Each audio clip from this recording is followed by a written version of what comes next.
अस्सलाम वालेकुम नाज़रीन, आप यूट्यूब चैनल देख रहे हैं। मैं इमरान खान हूँ। इंपॉर्टेंट खबरें हैं, लेकिन सबसे पहले मैंने आपको जो लास्ट वीलॉग में आखिरी चीज़ छोड़ी थी वो आपको बता दूँ, और वो थी आज़ाद कश्मीर के हवाले से कि वहाँ पे डेवलपमेंट क्या हो रही है। आज़ाद कश्मीर के लोगों को फतह नसीब हुई है और आज़ाद कश्मीर के लोग मुबारकबाद के मुस्तहिक हैं।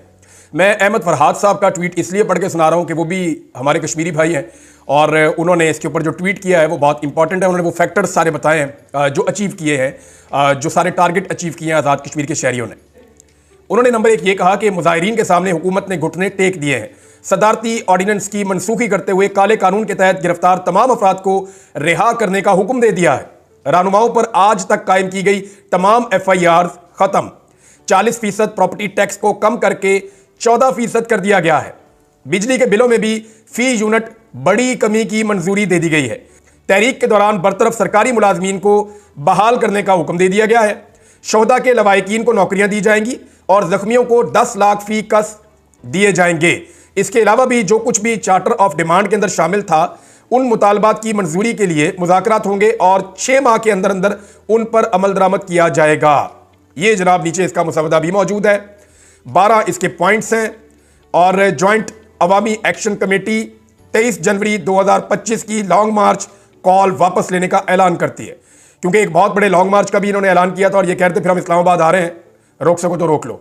और आज़ाद कश्मीर के शहरियों ने आज़ादी के लिए इकट्ठे होकर जिस लेवल की उन्होंने लड़ाई लड़ी है, इसकी माजी में कोई और मिसाल मिलती नहीं है। यहां पे मेरे पास एक और इंफॉर्मेशन है, वो मैं आपके साथ शेयर करता हूं कि एक्चुअली इन्होंने इसको अचीव कैसे किया। इस पे सोराब बरकत साहब, ज्यादती होगी मैं उनका नाम नहीं लूंगा, तो उन्होंने 4 बड़े बुनियादी नुकात की निशानदेही की है और यही नुकात है उनकी कामयाबी के। नंबर 1, अवाम ने एका कर दिया था, यानी एकदम तमाम शहर और हर दुकान बंद कर दी गई थी आज़ाद कश्मीर में। एका कर दिया था अवाम ने, उनके अंदर इत्तफाक था, इत्तेहाद था आज़ाद कश्मीर के लोगों में। नंबर 2, मुकम्मल पहिया जाम, सड़कें बंद कर दी गई, कोई गाड़ी नहीं चलने दी गई। 72 घंटे तक हर चीज़ को साकत कर दिया था। बल्कि मैं एक वीडियो देख रहा था, एक दूल्हा बेचारा पाकिस्तान से आज़ाद कश्मीर में दाखिल हो रहा था शादी के लिए, तो उस दूल्हे की गाड़ी को फिर मौके की नज़ाकत को देखते हुए या हालात को समझते हुए और उसकी मजबूरी को समझते हुए उसकी गाड़ी को मुजाहिरीन ने निकाला। उनका बहुत शुक्रिया, ये विजुअल देख के हमारे दिल को अच्छा लगा। और एम्बुलेंसों को वो निकालते थे, इमरजेंसी को वो निकालते थे। बाकी उन्होंने सारे 8 के 8 एंट्री पॉइंट हर जगह से अलग अलग बंद कर दिए थे। अवामी प्रेशर को हर घंटे बढ़ाया गया था और आपसी गुफ्तगू, आपसी इख्तलाफात वो सारे वो भूल गए थे। उन्होंने कहा जी आपसी इख्तलाफ अपनी जगह पे, बिजली का बिल हर दुकानदार को, हर घर वाले को देना पड़ता है, हम सबका मसला इकट्ठे हो जाओ। उन्होंने कहा जी टैक्स जो है ये सबके ऊपर लग जाएगा, इकट्ठे हो जाओ। ये जो कानून काला पास किया गया है ये सबके ऊपर लग जाएगा, इकट्ठे हो जाओ। और आज अगर एक पार्टी हुकूमत में है तो कल दूसरी होगी, और वैसे भी कोई पार्टी हुकूमत में नहीं है इस वक्त। ना वहां पे पीपल्स पार्टी की हुकूमत है, ना PMLN की हुकूमत है, ना PTI की हुकूमत है। वहां पे मुदाखलत के जरिए से एक ऐसा रजीम चेंज किया गया है जिसको कठपुतली रजीम कहते हैं। एक कठपुतली वज़ीर आज़म बिठाया गया है जिसके जरिए से आज़ाद कश्मीर को कंट्रोल करने की नाकाम कोशिश की जा रही है और वो कोशिश अभी तक तो कामयाब नहीं हुई। नाज़रीन, ये मैंने आपके सामने रख दिया जो आज़ाद कश्मीर में हुआ। आज़ाद कश्मीर के शहरी मुबारकबाद के मुस्तहिक हैं और उन्हें अपनी तहरीक में कामयाबी बहुत बहुत मुबारक हो। अब मैं आपको ये बताता हूँ कि ख़ास तौर पे ये जो अस्करी मसनूआत के हवाले से बाइकआउट की एक मुहिम चलाई और उसका एक इम्पैक्ट आ रहा था, उसके खिलाफ लोग खड़े होना शुरू हुए, तो आहिस्ता आहिस्ता बंदे लॉन्च हो रहे हैं। एक बंदा जो है उसको बार बार लॉन्च किया जाता है, शाहिद अफरीदी, और शाहिद अफरीदी साहब को एक बार फिर लॉन्च किया गया है। इनके जो चंद बयानात हैं वो मैं आपके सामने रख देता हूं, फिर मैं आपको बताता हूं कि एक्चुअली शाहिद अफरीदी साहब को कैसे लॉन्च किया जाता है। देखिए, एक चीज़ का और भी बाइकआउट करना होगा पाकिस्तानियों को। एक है एस्टेब्लिशमेंट की ऐनक। माजी में ये ऐनक हमने भी पहनी हुई थी, बहुत सारे हमारे और साथी उन्होंने भी पहनी हुई थी। जब आदमी ये ऐनक पहन लेता है ना, फिर उसे कुछ नजर नहीं आता। फिर आदमी को वही नजर आता है जो एस्टेब्लिशमेंट की ऐनक आपको दिखाना चाहती है। माजी में ये ऐनकें सबको पहनाई गई हैं, पूरे पाकिस्तान ने पहनी हुई थी। तो हम सारे अपने इस जुर्म का एतराफ बारी बारी करते रहते हैं, पूरा पाकिस्तान ये करता है। ये ऐनक इमरान खान साहब ने भी पहनी थी, बाकी सबने पहनी थी। लेकिन अच्छी बात यह है कि अवाम की आंखों का ऑपरेशन हो गया और बहुत सारी चीजें उनके लिए क्लियर हो गई। तो ये जो है ना एस्टेब्लिशमेंट की ऐनक पहन के जब देखते हैं तो फिर ऐसे ही नजर आता है जैसे आजकल शाहिद अफरीदी को नजर आ रहा है। मैं आपको दिखाता हूं उनका स्टेटमेंट क्या है। शाहिद अफरीदी साहब जनाब अली फरमा रहे हैं कि मेरी ख्वाहिश थी कि क्रिकेट खेलूं या आर्मी में जाऊं। इमरान खान को देखकर क्रिकेट शुरू की। इमरान खान नहीं होते तो क्रिकेटर नहीं बनता। याद रखिएगा कि शाहिद अफरीदी अपने हर कार्रवाई के अंदर पहले इमरान खान की तारीफ करते हैं, फिर पीठ में छुरा घोंपते हैं। अभी मैं आपको बताता हूं कि कैसे पीठ में छुरा घोंपा। इमरान खान साहब की जो ताकत है वो सोशल मीडिया है। सोशल मीडिया पर बदतमीजी और इखलाकियात से उतरकर बात होती है। लोग अपने आप को तालीम याफ्ता कहते हैं मगर बेचारों की तरबियत नहीं है। जनाब ये शाहिद अफरीदी का स्टेटमेंट है। फिर शाहिद अफरीदी ने एक और अटैक किया इमरान खान पे कि मुल्क चलाने की बात है, सारे बैठते हैं, मुल्क को लेकर चलते हैं, अगर आपकी नीयत है तो मुल्क को लेकर चलो, अगर मेरी नीयत यह है कि मैं तो बिल्कुल ठीक हूं, सामने वाला चोर है, डाकू है, ऐसा नहीं हो सकता। तो चोर और डाकू जो है बाकी पॉलिटिकल पार्टीज को इमरान खान कहते हैं, इमरान खान को कोई चोर और डाकू नहीं कहता। तो शाहिद अफरीदी ने एक बारीक वारदात इमरान खान के खिलाफ ये डाली। फिर एक और स्टेटमेंट देखें, अगर पीटीआई की हुकूमत चली गई थी तो उनको मजबूत अपोजिशन के तौर पर पार्लियामेंट में रहना चाहिए था, इमरान खान की टीम की सिलेक्शन बेहतर हो सकती थी। ये दो कीड़े मजीद निकाले शाहिद अफरीदी ने इमरान खान के अंदर। अब जरा मैं कुछ चीजें आपके सामने रख देता हूं शाहिद अफरीदी के हवाले से, बहुत जरूरी है। इनको रीलॉन्च किया गया एक मरतबा फिर और इनको मैदान में उतारा गया है। आज अगर आप गौर करें ना तो शाहिद अफरीदी साहब का जो तरीका वारदात है वो जरा मुख्तलिफ है। अगर आप इमरान खान की तारीफ करें और फिर पीठ में छुरा घोंपें तो फिर तो एक्सपोज करना बनता है ना। हाँ, अगर आप ये कहें कि मैं शहबाज शरीफ का साथी हूं या मौलाना फजल रहमान का साथी हूं या मैं एस्टेब्लिशमेंट का टाउट हूं या मैंने ये वाली साइड पक्की पक्की ले ली है और मैं इमरान खान को दुश्मन हूं, तो फिर तो आप इमरान खान पे तनकीद करें तो बात समझ आती है। यानी शाहिद अफरीदी साहब को जो ऐनक उन्होंने पहनी हुई है ना, इसके अंदर उनको जुल्म नजर नहीं आया, चादर और चार दीवारी का तकद्दुस पामाल हुआ वो नजर नहीं आया। मैं इमरान खान का फैन हूं, इमरान भाई कहते हैं हर जगह पे, मगर इमरान खान के गिरबान में जब हाथ पड़ा वो शाहिद अफरीदी को नजर नहीं आया। इमरान खान का मैंडेट चोरी हुआ वो नजर नहीं आया। 26 नवंबर को डी चौक में जो पश्तूनों की लाशें पड़ी थी, बलोचों की लाशें पड़ी थी, पंजाब के शहरियों की, वो नजर नहीं आई। इस्लामाबाद में पश्तूनों के साथ गुज़िश्ता चंद दिनों से जो सलूक हो रहा है 26 के बाद से अब तक, जिस तरह पश्तूनों को रुस्वा किया जा रहा है रंग और नस्ल की बुनियाद के ऊपर, वो जुल्म और जबर शाहिद अफरीदी को नजर नहीं आया। पंजाबी बोल उठे इस जुल्म के खिलाफ, मगर शाहिद अफरीदी ने इसके खिलाफ आवाज नहीं उठाई। लापता अफराद, जबरी गुमशुदगियां नजर नहीं आई। इद्दत वाला घटिया केस शाहिद अफरीदी को नजर नहीं आया। इमरान खान जिनको वो भाई कहते हैं, उनके ऊपर 188 मुकदमात का जुल्म शाहिद अफरीदी को नजर नहीं आया। आज भी जो ऐनक शाहिद अफरीदी को पहनाई गई है उसमें उन्हें सिर्फ इमरान खान की सियासी गलतियां नजर आती हैं। यानी उनको यह पता है कि 2022 में क्या हुआ, इमरान खान ने क्या गलती की, उनकी टीम अच्छी नहीं थी। कीड़े आज भी इमरान खान में निकालने। इमरान खान के दौर में महंगाई कम थी लेकिन इमरान खान बुरा है। आज महंगाई ज्यादा है लेकिन मौजूदा हुकूमत के खिलाफ एक लफ्ज अपने मुंह से नहीं निकालना। इमरान खान को भाई कहना है और इमरान खान की ही पीठ में छुरा घोंपना है, यह बार बार शाहिद अफरीदी ने किया है। इमरान खान की टीम में खराबियां नजर आ रही हैं, मौजूदा टीम में कोई खराबियां नजर नहीं आ रही। मजलूम के हक में जुल्म के खिलाफ खड़े होने की बजाय शाहिद अफरीदी साहब चुप रहते तो बेहतर था, लेकिन चुप रहना तो दूर की बात है, वो मजलूम के हक में खड़े होना भी दूर की बात है। वो मजलूम के किरदार में कीड़े निकालते हुए आपको हर दफा नजर आएंगे। शाहिद अफरीदी में, मोहसिन नकवी में, फैसल वाडा में, मुस्तफा कमाल में कोई फर्क नहीं है। ये एक ही कबीले के लोग हैं, सारे एक ही कबीले के लोग हैं और एक ही जगह से एनर्जी हासिल करते हैं, एक ही जगह से इनको इंफॉर्मेशन मिलती है और उसको ये फैलाते हैं। और ये बदतमीजी पता किसे समझते हैं? यानी बदतमीजी समझते हैं कि जो आदमी आवाज उठाए जुल्म के खिलाफ। मिसाल के तौर पे जुल्म करना बड़ी अच्छी तमीज है, लाशें गिराना बड़ी अच्छी तमीज है, औरतों को गिरफ्तार करना बड़ी अच्छी तमीज है, बच्चों पर तशद्दुद करना बड़ी अच्छी तमीज है, छोटे बच्चों को गिरफ्तार करना बड़ी अच्छी तमीज है, चादर और चार दीवारी का तकद्दुस पामाल करना और बार बार करना बड़ी अच्छी तमीज है, मैंडेट चोरी करना अवाम का बड़ी अच्छी तमीज है, इद्दत वाला केस जो है वो बड़ी अच्छी तमीज है, सिर्फ रंग और नस्ल की बुनियाद के ऊपर इस्लामाबाद में गिरफ्तारियां करना यह बड़ी अच्छी तमीज है, लोगों को नंगा करना तमीज वाला काम है, सहाफियों को जबरी तौर पर लापता करना यह तमीज वाला काम है, अदालतों पर कब्जा करना यह तमीज वाला काम है, एमएनएस को उठा लेना यह तमीज वाला काम है, केपी हाउस को तोड़ देना यह तमीज वाला काम है, कौमी असम्बली के अंदर अटैक करके अरकान असम्बली को उठा लेना यह तमीज वाला काम है। अगर यह सारी तमीज है ना और इसके खिलाफ बोलना बदतमीजी है, तो फिर पाकिस्तानियों को फख्र होना चाहिए कि हम पाकिस्तानी भाई बदतमीजी अच्छे हैं। शाहिद अफरीदी की नजर में अगर ये बदतमीजी है तो फिर हम सारे पाकिस्तानी बदतमीज अच्छे हैं।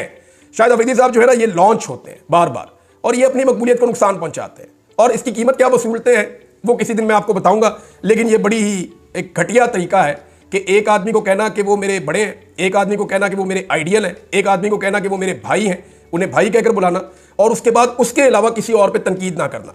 और जब जब उसके ऊपर जुल्म हो, बजाय कि उसके ऊपर होने वाले जुल्म के खिलाफ बोलने के, हमेशा उस मजलूम के ऊपर ही अटैक करना, उसके अंदर से ही कीड़े निकालना, ये कोई खैर ख्वाह नहीं कर सकता, ये बदतरीन दुश्मन भी नहीं कर सकता, ये आस्तीन का सांप कर सकता है।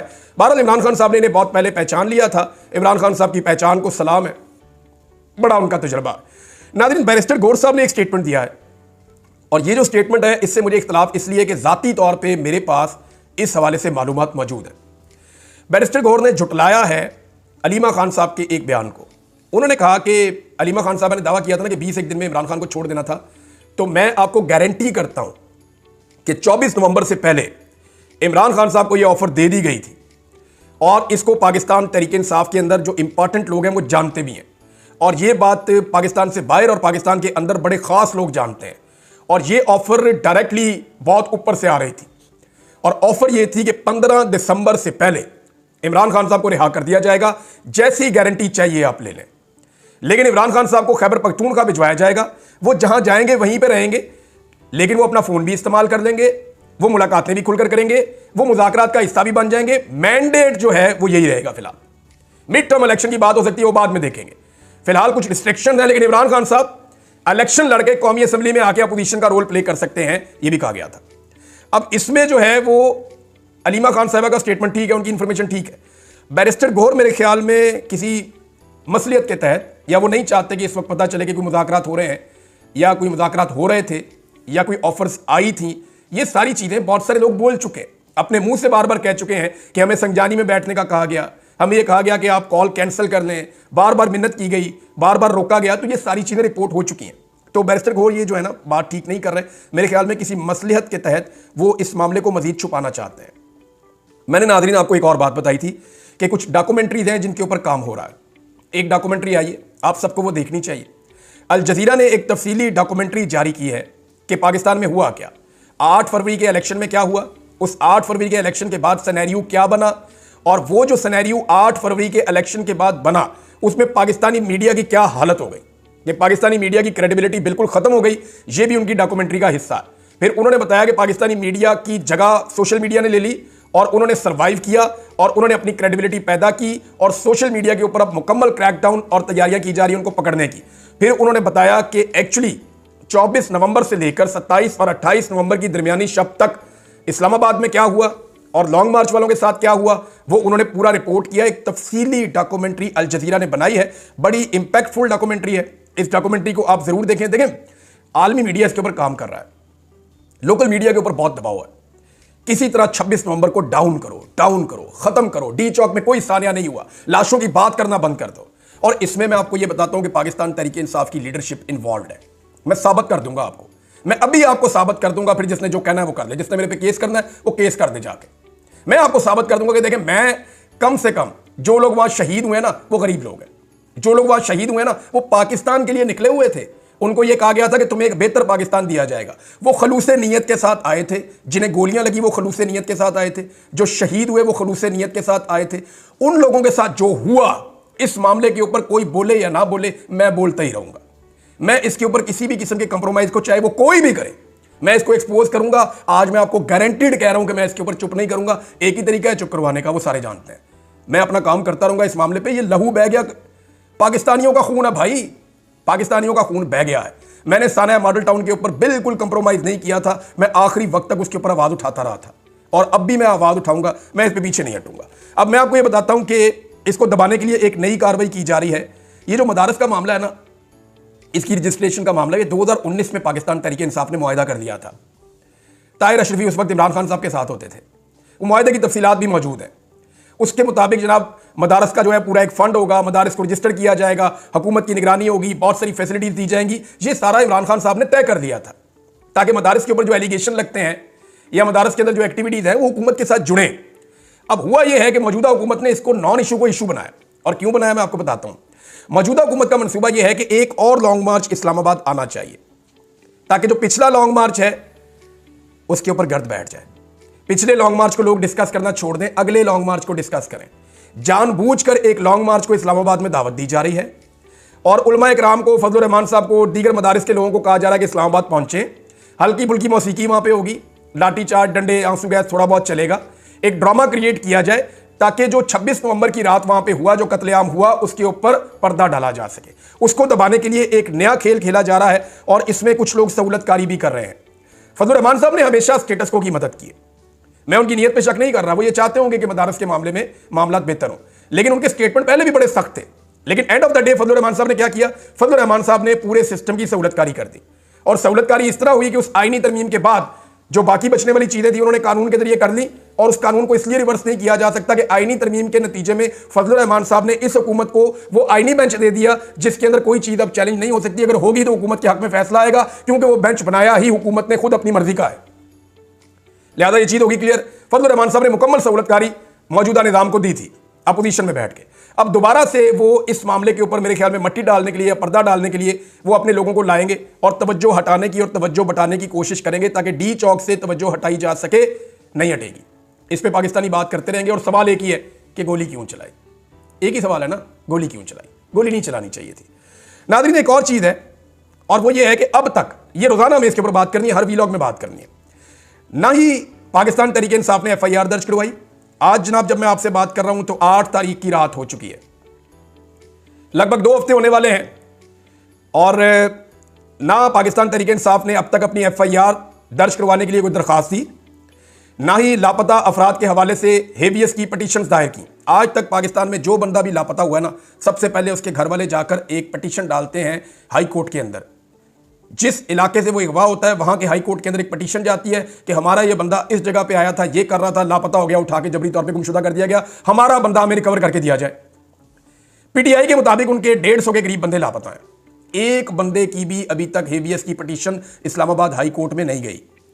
इंतजार पंजूथा की गई थी ना, अब्बासी साहब की भी गई थी, मेरी भी गई थी, मैं एक जर्नलिस्ट हूं, मेरी भी गई थी, अहमद फराद साहब की भी गई थी, जितने भी लोग, डार साहब की भी गई थी, जितने लोग लापता किए गए हैं उन तमाम की पटिशन जाती है फौरी तौर पे। समी इब्राहिम साहब की भी गई थी और ये मकबूल जान साहब की भी गई थी। इसी तरह हमारे जो हैं वो आफ्ताब इकबाल साहब, उनकी भी गई थी। लेकिन यहां पे एक बंदे की भी लापता होने की पटिशन तकरीबन 2 हफ्ते होने को आ गए हैं, इस्लामाबाद हाई कोर्ट में गई नहीं। क्यों नहीं जा रही? ये जानी चाहिए थी ना, नहीं जा रही। दूसरा ये है कि FIR अभी तक, यानी इतने दिन पाकिस्तान तहरीक इंसाफ वकीलों की पार्टी है, इतने वकील हैं इस पार्टी के अंदर के तबाही फिर भी है, लंडा बाजार है वकीलों का। अभी तक एक FIR वो नहीं लिख सके कि जनाब उस दिन वकूआ क्या हुआ और FIR कैसे होनी चाहिए। नंबर 3 जो है वो CCTV फुटेज को महफूज बनाने के हवाले से 2 हफ्ते गुजरने के बावजूद पाकिस्तान तहरीक इंसाफ ने कोई कदम नहीं उठाया, अभी तक नहीं उठाया। और मैं आपको यह खबर दे देता हूं कि अब CCTV फुटेज नहीं मिलनी, ये तहरीक इंसाफ उल्टी लटक जाए। ये अब जो मर्जी कर ले, इमरान खान साहब जब बाहर आएंगे अब CCTV फुटेज नहीं मिलनी, जो होना था उन्होंने वो कर लिया। अब जहां पे वो सेफ है या जहां पहुंच गई है वो वहीं पे है, अब CCTV फुटेज नहीं मिलनी। Number 3, supreme court of Pakistan में किसी ने कोई पटिशन नहीं डाली, अभी तक कोई वहां नहीं गया। और अब मैं जो आपको खबर देने लगा हूं, यह खबर सुनने के बाद मुझे बहुत मायूसी हुई, लेकिन मायूस होने से बेहतर है कि अपने हिस्से की आवाज उठाएं, अपने हिस्से की आप क्षमा जनाएं। हुआ यह है कि तहरीक इंसाफ के अंदर जब पॉलिटिकल कमेटी की बार बार मीटिंग होती है तो उसमें बहुत सारे अरकान बार बार ये कहते हैं कि FIR क्यों नहीं हो रही, हम अपने लापता अफराद के लिए क्यों आवाज़ नहीं उठा रहे, CCTV फुटेज के लिए क्यों नहीं कोशिश कर रहे। तो जो सीनियर क़यादत है ना पाकिस्तान तहरीक इंसाफ की, वो वहाँ पे कहती है कि ये टेक्निकल इशू है, इस पे काम हो रहा है। इस सीनियर क़यादत को मैं अगवा करवाऊँ ना, ये सीनियर क़यादत अगवा होना तो 2 घंटे के अंदर जाके पटिशन जमा हो जाएगी हाई कोर्ट के अंदर। 2 घंटे के अंदर पटिशन, अभी आप बैरिस्टर गौर को उठा लें या किसी और को सीनियर को उठा लें, 2 घंटे के अंदर पटिशन ना हो, इस्लामाबाद हाई कोर्ट में छुट्टी वाले दिन ये पहुंच जाएंगे, जाके पटिशन दायर करेंगे, ये करवाएंगे। लेकिन वो गरीबों के बच्चे जो उठाए गए हैं 150, एक के ऊपर भी इन्होंने अभी तक पटिशन दायर नहीं की। और इसमें जो है वो पटिशन तो आएंगी और उनके ऊपर जो है वो अदालतें एक्शन भी लेंगी। वो कैसे होगा वो मैं आपको बाद में बताऊंगा। लेकिन अभी तक तहरीक इंसाफ ने, अगर ये कंप्रोमाइज है तो ये बहुत खौफनाक चीज़ है, ये बहुत खौफनाक चीज़ है। अब तक के लिए इतने, अपना ख्याल रखिएगा, अपने चैनल का भी